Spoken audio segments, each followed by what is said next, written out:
இன்னைக்கு சப்ளிமெண்ட்ரியில் நம்ம அஷ்டாதச புராணம்னு ஒன்று. அஷ்டாதச புராணங்க அது வந்து 18 புராணம். அஷ்டனா 8, தசன்னா 10. அஷ்டாதசனா 18. அஷ்டாதசம்னா 18ன்னு அர்த்தம் சான்ஸ்கிரிட்ல. அஷ்டாதச புராணங்கள் 18 புராணங்கள். நம்ம எத்தனையோ புராணங்கள்லாம் படிக்கிறோம் இல்லையா? அந்த புராணங்களுக்கெல்லாம் 18 புராணங்கள். இது எல்லாமே வசிஷ்டர் தான் தொகுத்து கொடுத்துருக்காரு. வசிஷ்டர் இல்லைன்னா நம்மளுக்கு இதெல்லாம் ஒரு கோர்வையாக கிடைக்காது. அங்கங்கே நடந்ததெல்லாம் அங்கங்கே அப்படி அப்படியே இருக்கும், அங்கங்கே தனித்தனியாக இருக்கும். அதை வந்து எடுத்து கம்பைல் பண்ணி கொடுத்தது வந்து வசிஷ்டர் தான். அது மாதிரி பார்த்தீங்கன்னா 4000 இது பண்ணி கொடுத்தது வந்து மனவாள மாமனிகள். இல்லைன்னா நாராயண திவ்ய பிரபந்தம் கிடைச்சிருக்காது நம்மளுக்கு. 4000 திவ்ய பிரபந்தம் நமக்கு கிடைச்சிருக்காது. மனவாள மாமனிகளோட அருளால் தான் எல்லாரும் அவர் தான் அதை கண்டுபிடிச்சி நம்மாழ்வார்கிட்ட போய் கேட்டு நம்மாழ்வார் வந்து தாமிரபரணி ஆற்றுக்கு நடுவில் இருந்து எடுத்து கொடுத்து, அதுக்கப்புறம் இவரை இன்னும் எங்கெங்கயோ என்னென்ன ஊருக்கெல்லாம் போயிருக்காரு. போய் அலைஞ்சு திண்டாடி எல்லாத்தையும் கண்டுபிடிச்சி இன்னைக்கு கொண்டிருக்காரு. இதுலேயும் நிறைய 4000 தான் நமக்கு கிடைச்சிருக்கு. எத்தனையோ போனது எவ்வளவோ. 4000 பிரபந்தத்தில் தொலைஞ்சது எத்தனையோ, நமக்கு கிடைச்சது 4000 தான். ஓகே. அது மாதிரி இந்த புராணம் இதெல்லாம் வசிஷ்டர் தான் 18 புராணங்களை தொகுத்து கொடுத்துருக்காரு அந்த காலத்தில். அந்த 18 புராணங்கள் என்னன்னு சொல்கிறேங்க. பிரம்மாண்ட புராணம். பிரம்மாண்ட புராணம்ன்றதுதான் சிவபுராணம், சைவ புராணம்னு வாங்க. இதுதான் ஆதிசிவனை பற்றி சொல்கிறது. ஆதிசிவனோட கதை பூரா இருக்கும். இதில் சிவனை முதன்மைப்படுத்தியிருக்கும், சிவனை பிரதானமாக சொல்லியிருக்கும். இதை சொன்னவர் இவர் தான், வசிஷ்டர் தான். விஷ்ணு புராணம், விஷ்ணு புராணத்தை சொன்னதும் வசிஷ்டர் தான். இது தெரிஞ்சுக்கோ, வசிஷ்டர் தான் எல்லாத்தையும் தொகுத்திருக்கார். சிவபுராணத்தில் சிவனை வஸ்தியாக சொல்லியிருக்கார், விஷ்ணு புராணத்தில் விஷ்ணு வஸ்தியாக சொல்லியிருக்காரு. சொன்னது யார்? ஒருத்தர் தான், வசிஷ்டர் தான். நம்ம இங்கே வந்து சிவன் விஷ்ணு அது இதுன்னு நம்ம ஒருத்தருக்குள்ள ஒருத்தர் பேதமை பார்த்துக்கிறோமே. ஆனால் இது ரெண்டையுமே அவங்கவுங்க புராணத்தில் அவங்கவுங்க லெவலில் அவங்கவுங்க புராணத்தில் அவங்கவுங்க வஸ்தின்றதை சொல்லியிருக்கிறது வந்து வசிஷ்டர் தான். சிவபுராணத்தில் சிவனை வஸ்தியாக சொல்லியிருக்காரு, விஷ்ணு புராணத்தில் விஷ்ணு தான் எல்லாத்துக்கும் ஆதாரம்ன்ற மாதிரி சொல்லியிருக்காரு. பிரம்ம புராணம்னு ஒன்று. பிரம்மம் எனும் முதல் உயிரினில் உருவானது. அந்த ஃபர்ஸ்ட் ஜீவன், முதல் ஜீவன் உருவானது எப்படி அப்படின்றத சொல்றதுதான் பிரம்ம புராணம். 3வது பிரம்ம புராணம். 4 வந்து ஆக்னேய புராணம். ஆக்னேயம்னா அக்னி, ஞாபகம் வச்சுக்கோ. ஆஜ்யம்னா நெய், ஆக்னேயம்னா அக்னி. அதான் அக்னி புராணம். இது இதுல வந்து அக்னி புராணத்துல வந்து உங்களுக்கு என்னன்னா அக்னி உருவான வரலாறு, தீட்சை, சிவதீட்சை, விஷ்ணு தீட்சை, இதெல்லாம் பிரபஞ்ச உற்பத்தி விளக்கம், மருந்து, ஜோதிடம். மருந்து வந்து பார்த்தீங்களா உங்களுக்கு தன்வந்திரி மருந்தியல், அது ஜோதிடம். இதெல்லாம் சொல்றது வந்து இந்த அக்னி புராணம் தான் சொல்றது இதையெல்லாம். அதே மாதிரி பத்ம புராணம். பத்ம புராணம் வந்து பிரம்மா, அதுதான் பத்மம் தாமரையில் உருவாரு பிரம்மா மற்றும் சரஸ்வதியை பற்றி கூறுவது, அதுதான் பத்ம புராணம். அதுக்கடுத்து பாகவத புராணம்.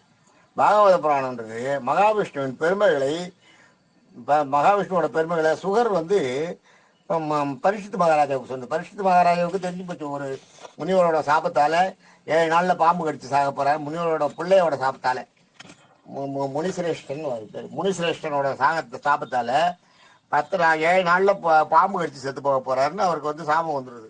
இந்த சாபம் வந்த உடனே பரிசுத்த என்ன பண்றாரு, எல்லாத்தையும் தன்னோட பிள்ளையார் ஜனமேஜயனுக்கு எல்லாத்தையும் எல்லா தன் சொத்து கித்து எல்லாத்தையும் ஜனமேஜயனை வந்து ராஜாவாக்கிட்டு ஒரே நாளில் ஜனமேஜயனுக்கு பட்டாபிஷேகம் பண்ணிட்டு இவர் வந்து என்ன பண்றாரு, சுகபிரம்ம ரிஷியை கூப்பிட்டு சொல்றார், இன்னும் எனக்கு இருக்கிறது 7 நாள் தான், 7 நாளில் நான் இப்போ செத்து போக போறேன், எனக்கு அது மாதிரி சாபம் கொடுத்துருக்காங்க, இந்த 7 நாளைக்குள்ள நான் மோட்சத்தை அடையறதுக்கு எனக்கு என்ன வழி அப்படின்னு கேட்குறேன். அப்படி கேட்கும்போது பெருமகளை கேட்கும்போது சகோதரத்துக்கு சொல்லும்போது அப்பா என்ன சொல்றார், பாகவத புராணத்தில் இந்த பாகவத புராணத்தை சுகர் சொல்றார். அப்போ சுகர் என்ன சொல்றார், உங்களுக்கு வந்து மகாவிஷ்ணுவோட பெருமைகளை சொல்ற மகாவிஷ்ணுவோட பெருமைகளை இந்த 7 நாள் நீ காதால கேட்கணும், கேட்டேன்னா உனக்கு மோட்சம் கிடைக்கும் அப்படின்றார். அதான் மகாராஜாவுக்கு சொன்னது. சுகர் மகர்ஷி மகாராஜாவுக்கு சொன்னது அதுதான். பாகவத புராணம்ன்றது மகாவிஷ்ணுவின் பெருமைகளை சுகர் பரிசுத்த மகாராஜாவுக்கு சொன்னது. அதுதான் பாகவத புராணம். அடுத்து நாரதிய புராணம். நாரதீய புராணம்ன்றது நாரதரோட வரலாறு. நாரதர் எப்படி வளர்ந்தார், எப்படி தோன்றினார், எப்படி வளர்ந்தார்ன்றது நாரதீய புராணம் 7. மார்க்கண்டேய புராணம், மார்க்கண்டேயர் பழந்தது. என்றும் மார்க்கண்டேயர் வந்து ஈஸ்வரனை கட்டி பிடிச்சிருந்தது. யமன் வந்து பாசக்கயிறை போடும்போது ஈஸ்வரனையும் லிங்கத்தையும் சேர்த்து போட வரமசிவன் உருவாகி யமனை அழிச்சது. அப்புறம் யமன் வந்து மறுபடியும் யமனை உருவாக்கிது. இந்த கதையை தான் மார்க்கண்டேய புராணம்னு வரும். மார்க்கண்டேயனோட கதை அது. அதுக்கப்புறம் என்னன்னா 8 9 8 அப்புறம் 10 வந்து கூர்ம புராணம். கூர்ம புராணம்ன்றது 8 மார்க்கண்டேய புராணம், 9 தான் கூர்ம புராணமோ ஏதோ நம்பர் விடுங்க. கூர்ம புராணம். கூர்ம புராணம்ன்றது மகாவிஷ்ணு ஆமையாக அவதாரம் எடுத்தது. அமிர்தத்தை கடைஞ்சி தேவர்களுக்கு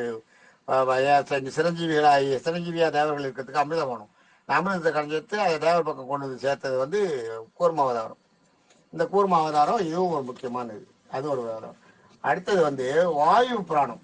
வாயு புராணம்ன்றது வாயுதேவன் உருவான புராணம். வாயுதேவன் தான். வாயுதேவனுக்கும் குந்திக சலாவுக்கும் பிறந்தது தான் 2 பேரோட மறுபிறவி தான் ஆஞ்சநேயர். ஆஞ்சநேயரோட அம்மா அஞ்சனா தேவியும் அவனும் அந்த வாயுதேவன் தான். அது இவரோட அப்பா பேர் வந்து என்னமோ டக்குன்னு ஞாபகம் இல்லை. ஆனால் வாயுதேவனோட அடுத்த பிறவி இது. குந்திக சலான்னு ஒரு தேவகன்னிகை. அவளோட அடுத்த பிறவி தான் அஞ்சனாதேவி. வாயு புராணம். அதில் வந்து அந்த வாயுதேவனோட புராணத்தை சொல்றது. அது கருட புராணம் நம்ம சொல்ல பார்த்தீங்கன்னா, அது கருட புராணம் சொல்லக்கூடாது. காரூட புராணம் பேர். காரூட புராணம். ஆரூட புராணம்ன்றது வந்து உங்களுக்கு ஆரூட, நீ என்ன ஆரூடம் சொல்றீங்க யாருன்னு சொல்ற பார்த்தீங்களா? அது வந்து ஆரூடன்றது உங்களுக்கு அப்படி எழுத்தை பார்த்து முகத்தை பார்த்து படிச்சு ஆரூடம் சொல்றதுன்றது நடக்கிறத அப்படியே இங்க இருந்தபடியே எங்கேயோ நடக்கிறத அப்படியே மனக்கண் முன்னாடி கொண்டு வந்து சொல்றது ஆரூட புராணம். ஆரூட புராணம்னா பிற்காலத்துல என்ன நடக்க போறதுன்றத சொல்றது. ஆரூட புராணம்ன்றது வந்து பிற்காலத்துல என்ன நடக்க போகுது, ரெண்டாவது இதுக்கு முன்னாடி எப்படியெல்லாம் நடந்தது, முன்னாடி இதுக்கு முன்னாடி என்னென்ன நடந்தது, பின்னாடி என்ன நடக்க போகுதுன்றத மனக்கண் முன்னாடி காட்சியா கொண்டு வந்து சொல்றது. ஆரூட புராணம்ன்றது வந்து காட்சியா கொண்டு வந்து சொல்றது. மனக்கண் முன்னாடி பின்னாடி என்ன நடக்க போகுது, கல்கி அவதாரம் எடுக்கும்போது என்ன, அதுலதான் உங்களுக்கு பனிஷ்மெண்ட் அதெல்லாம் வருது. நரகத்துல என்ன நடக்கிறது, எந்த தப்புக்கு என்ன பனிஷ்மெண்ட், இதெல்லாம் சொல்றதெல்லாம் கருட புராணம். இந்த கருடனோட அந்த கருடாழ்வாரோட புராணம் கிடையாது, ஆரூட புராணம்னு பேரு. ஆரூட புராணம்ன்றது வந்து ஆரூடத்துக்கு, ஆரூடம்ன்றது வந்து நீங்க கண்ண எங்கேயோ நடக்கிறது அப்படி கண் இதுல கொண்டு சீனா கொண்டு சொல்றது. ஆரூட புராணம்ன்றது வந்து எங்கேயோ எப்பயோ நடந்தது, இனிமே நடக்க போகுது, பின்னாடி நடக்க போகுது, எல்லாத்தையுமே கண்ணு முன்னாடி கொண்டு காட்சியா நம்மளுக்கு சொல்றது. அதுதான் ஆரூட புராணம். அதுக்காக வாமன புராணம். வாமன புராணம்ன்றது இந்திரலோகத்தில் தேவர்களை காக்கிறதுக்காக மகாவிஷ்ணு மகாபலி அழிக்கிறதுக்காக வாமன அவதாரம் எடுத்தது.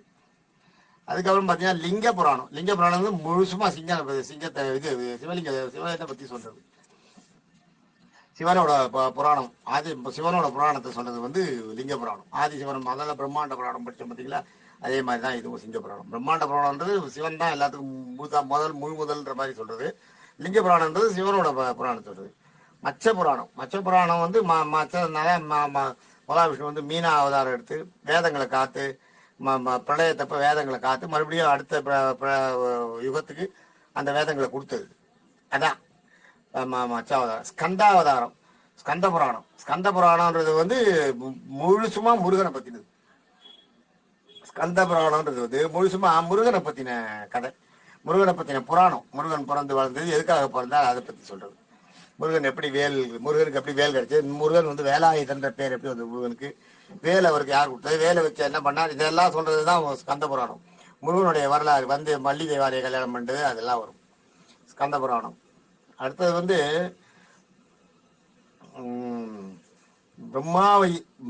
பிரம்மா வைவர்த்த புராணம். வைவர்த்தன்றது வந்து அதுதான் கால நேரத்தை நியமிக்கிறது. இத்தனை வருஷம் ஒரு காலம். நம்ம சாதாரணமா நம்ம ராத்திரி பகல் இருக்கு இல்லையா, நம்ம ராத்திரி பகல் நம்மளோட நம்ம அது வந்து இந்த இங்க இருக்கிற 6 மாசம் நம்மளுக்கு இங்கதான் தட்சிணாயனம்னு. தட்சிணாயன்றது தேவர்களுக்கு இரவு, உத்தராயணம்ன்றது வந்து பகல்.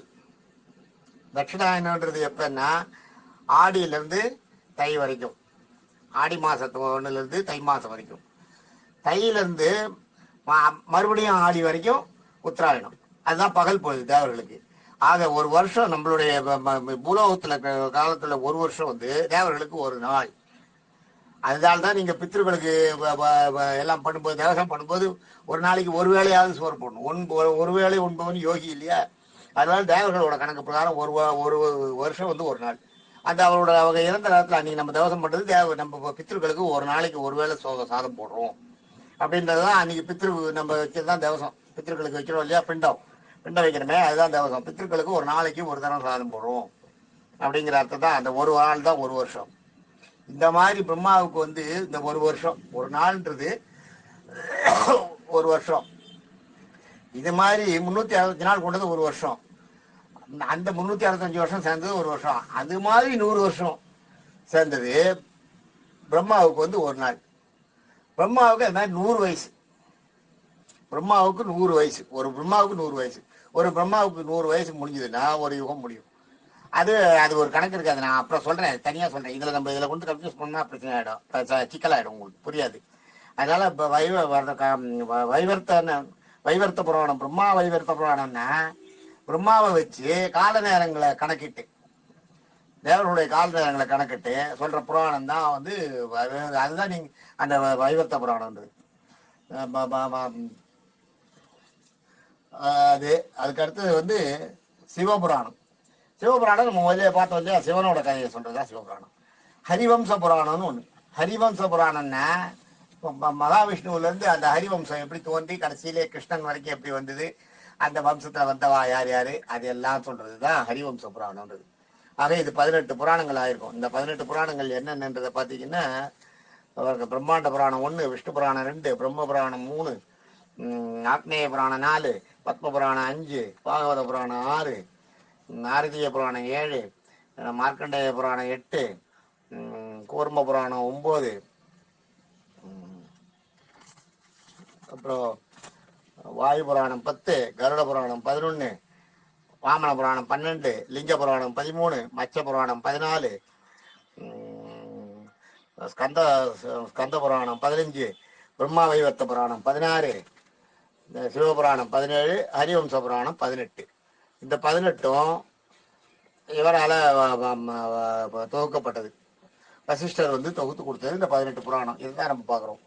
அது இல்லாத பிற்காலத்துல இன்னொரு 18 புராணங்கள் உருவாச்சு. பிற்காலத்துல உபபுராணங்கள்னு, அது அவாவா சௌரியத்துக்கு அவாவா வசதிக்கு ஏற்ற மாதிரி அவாவா யாரோ சொல்லியிருக்காது, ஒத்தரா இல்லை, நிறைய பேர் சொல்லியிருக்கா. அந்த உபபுராணங்கள் 18 என்னென்னா, சனத்குமார புராணம் 1, சனத்குமார புராணம். சனத்குமார புராணம்ன்றது வந்து பிரம்மாவோட பிள்ளைகள் 4 பேர், சனகர், சனகாதிகர். நான் சொல்லியிருக்காது முதல்ல உங்களுக்கு. சனர், சனகாதிகர், சனத்குமாரர், சனகர் 4 பேர் தான் பிள்ளை, பிரம்மாவோட பிள்ளைகள். அந்த பிள்ளைகளோட புராணம் அது. நரசிம்ம புராணம் நரசிம்மரோட புராணம். பிரகன் நாரதீய புராணம் தான் நாரத புராணம். சிவரகசிய புராணம் சிவபுராணம். துர்வாச புராணம் துர்வாசருடைய கதையை சொல்றது, துர்வாசர் எப்படி உருவாகிறது அந்த கதையை சொல்றது துர்வாச புராணம். கபில புராணம் புத்த மதம் பற்றி இதுல சேர்த்துருப்போம். அந்த கபில புராணம், கபிலரோட இது வந்து இப்போ புத்த மதம் ஜெயின மதத்தை பற்றி கொஞ்சம் சேர்ந்தது கபில புராணம். கபிலரும் வந்து அந்த மகாவிஷ்ணுவோட 22 அவதாரங்கள் அவர் ஒன்று.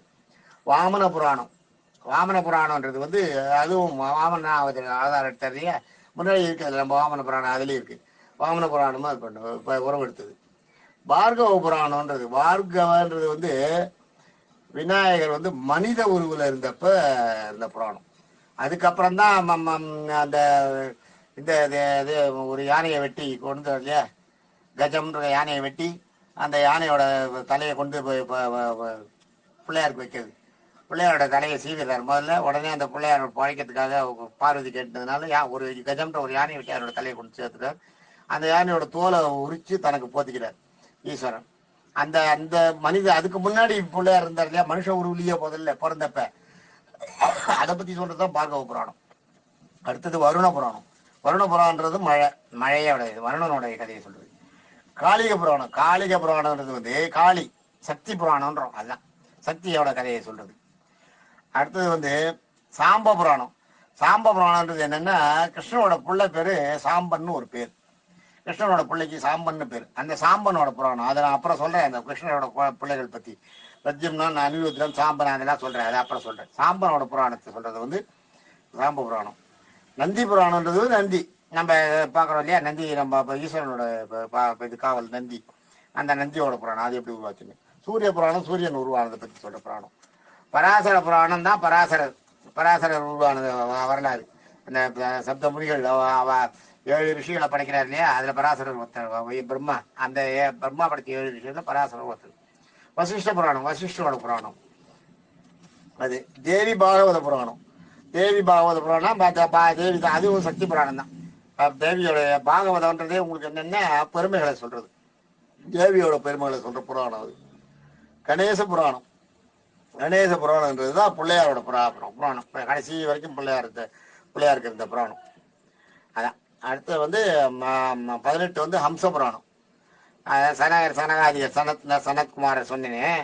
அவர்களுக்கும் மகாவிஷ்ணு வந்து அந்த சனகாதி புத்திரர்கள் இருக்கா இல்லையா, யார் யாரு, சனந்தர், சனகர், சனாதனர், சனத்குமார் என்ற பிரம்மாவோட 4 பிள்ளைகளுக்கு மகாவிஷ்ணு வந்து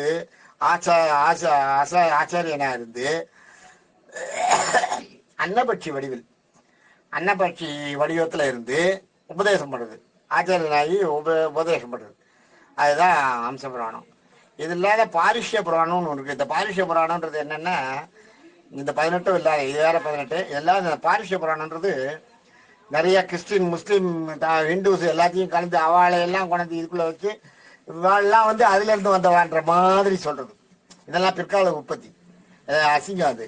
இந்த இந்து மதம் வந்து கிறிஸ்டியன்ல இருந்து உருவாகி வந்ததுன்னு சொல்ற மாதிரி, முஸ்லீம்ல இருந்து உருவாகி வந்ததுன்னு சொல்ற மாதிரி எல்லாம் இருக்காதுல பாரிஷ புராணம்ன்றது. அது ஆனா அது ஜனங்களை ஒதுக்கிட்டா, ஜனங்களே ஒதுக்கிட்டு ஜனங்களுக்கே தெரிஞ்சுட்டது போய். பிற்காலத்து ராஜாக்கள் யாரோ இதை மாத்தணும், இந்த ஆளுக்குள்ள இந்த இந்து தான், அதுதான் நான் சொன்னேன் இந்து மதத்தை அழிக்க முடியாதுன்னு. அதான் இந்து மதத்துக்குள்ள இருக்க அந்த கொள்கையை மாற்றி எல்லாத்தையும் ஒன்னா ஆக்கணுன்றதுக்காக பண்ணது. ஆனா அது நடக்கல. இப்ப இந்த உப புராணங்கள் 18 யாரு எழுதினான்னு இல்லை, ஒருத்தரும் ஒன்று எழுதியிருக்கா. அது என்னென்னா, 1 சனத்குமார புராணம், நரசிம்ம புராணம் 2, பிரகநாரதிய புராணம் 3, நாரதர் புராணம் 3, சிவரகசிய புராணம் 4, சிவன் புராணம், துர்வாச புராணம் 5, கபில புராணம் 6, வாமன புராணம் 7, பார்கவ புராணம் 8, வருண புராணம் 9, காளிக புராணம் 10, சாம்பவ புராணம் சாம்ப புராணம் 11, நந்தி புராணம் 12, சூரிய புராணம் 13, பராசர புராணம் 14, வசிஷ்ட புராணம் 15, தேவி பாகவத புராணம் 16, கணேச புராணம் 18, ஹம்ச புராணம் கணேச புராணம் 17, ஹம்ச புராணம் 18. இந்த 18 புராணங்கள் உப புராணங்கள்னு பிற்காலத்துல வந்தது. இதுல வந்து இது இருக்கை வழி இதுல எல்லாம் நிறைய மிகப்படுத்தியெல்லாம் இருக்கு. முதல்ல சொன்ன 18 புராணங்கள் தான் உள்ளபடி இருக்கு. இன்னைக்கு கொஞ்சம் ஏழமா எடுத்திருந்தாலும் இந்த புராணங்களை சொல்லும் போது உப புராணங்கள் நாளைக்கு சொன்னோம்னா சரியா இருக்காது. அது இன்னைக்கே நீங்க சொன்னாதான் இதுக்கும் அதுக்கும் உங்களுக்கு வந்து ஒரு என்னென்ன இருக்கு, ஒத்துமை இருக்கு, வேற்றுமை இருக்குன்றதெல்லாம் புரியும். அதுக்காக தான் இன்னைக்கே சொல்லிட்டேன். தேங்க்யூ.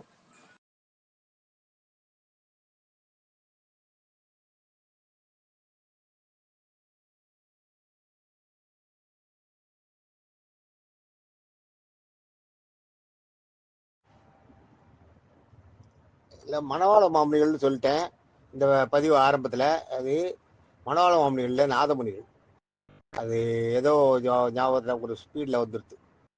அது மணவாள மாமனிகள் இல்லை, நாதமுனிகள். தேங்க்யூ.